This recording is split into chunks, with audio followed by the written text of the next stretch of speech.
वो होता है हेरिडेटरी। मतलब अगर आपके पापा की का मतलब अगर बेंडिंग होगा तो आपका भी बेंड हो सकता है। दूसरा इसका रीजन होता है मतलब हेरिडेटरी और आनुवंशिक। और तीसरा जो उसका मतलब रीजन होता है कि अगर आप बहुत ज्यादा वायग्रा जैसी टैबलेट का सेवन कर रहे होंगे तो भी आपको बेंडिंग हो सकता है। क्योंकि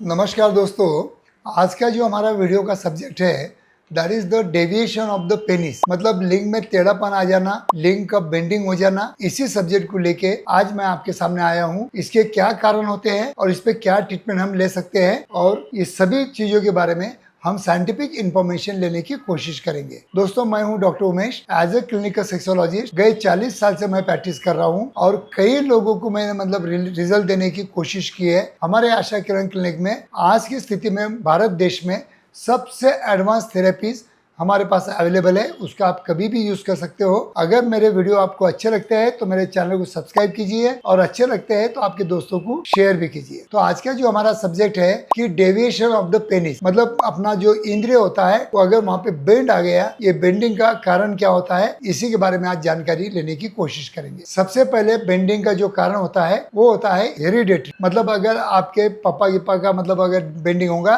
तो आपका भी बेंड हो सकता है। दूसरा इसका रीजन होता है मतलब हेरिडेटरी और आनुवंशिक। और तीसरा जो उसका मतलब रीजन होता है कि अगर आप बहुत ज्यादा वायग्रा जैसी टैबलेट का सेवन कर रहे होंगे तो भी आपको बेंडिंग हो सकता है। क्योंकि वायग्रा टैबलेट क्या करती है, जरूरत से ज्यादा यंग एज में आपके फाइबर को फुला देती है, और जहाँ पे वो फाइबर आके यहाँ पे मिलना चाहिए वो नहीं मिलते हुए यहाँ पे मिल जाते हैं, और वहाँ पे मतलब वहाँ पे चिटक जाते हैं, और उसके वजह से वहाँ पे गांठ बन जाती है, और उसकी वजह से आपको डेविएशन ऑफ पेनिस के शिकार हो जाते हैं। तो दोस्तों, अगर आप भी डेविएशन ऑफ पेनिस है, आपको भी अगर बेंडिंग का प्रॉब्लम है, तो उसका दूसरा जो रीजन होता है वो होता है डायबिटीज और ब्लड प्रेशर, और तीसरा रीजन होता है ओबेसिटी। इसकी वजह से भी क्या होता है कि आपके डायबिटीज की वजह से जो फाइबर का मैकेनिज्म होता है वो डिस्टर्ब होता है, और उसकी वजह से आपके जो फाइबर अब मतलब ओरिजिनल जगह पे फिट होना चाहिए वहां पे फिट ना होते हुए ये सेंटर में कहीं फिट हो जाते हैं, चिपक जाते हैं, और उसकी वजह से वहाँ पे गांठी निर्माण हो जाती है। उसकी वजह से उसको बोलते हैं पिरोनिस डिसीज। ये पिरोनिस डिसीज भी आज की स्थिति में अपने भारत देश में बहुत कॉमनली देखे जा रहा है। इस पे कोई सर्जिकल लाइन ऑफ ट्रीटमेंट नहीं होता है। सर्जिकल लाइन ऑफ ट्रीटमेंट में एडवाइस भी नहीं करते हैं। अगर आप डेविएटेड पेनिस से परेशान होंगे,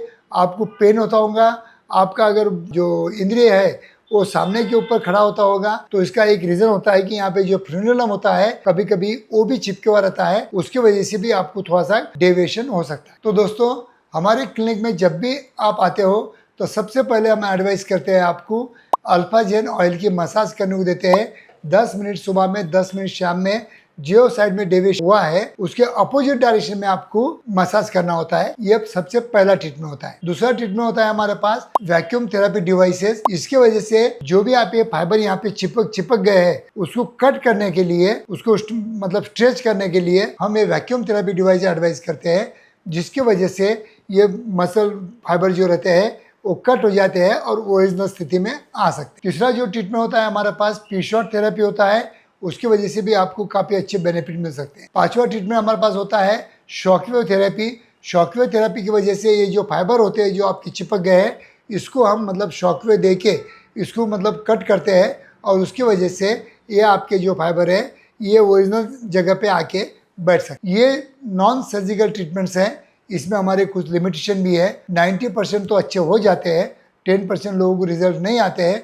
उसके बाद में हम थोड़ा सा सर्जिकल करेक्शन करने का हम कभी सोच सकते। तो दोस्तों, आप भी अगर डेविएटेड पेनिस से अगर परेशान होंगे तो आज ही आप आशा किरण क्लिनिक में विजिट दीजिए। अच्छे से अच्छे ट्रीटमेंट अवेलेबल है। थैंक यू दोस्तों।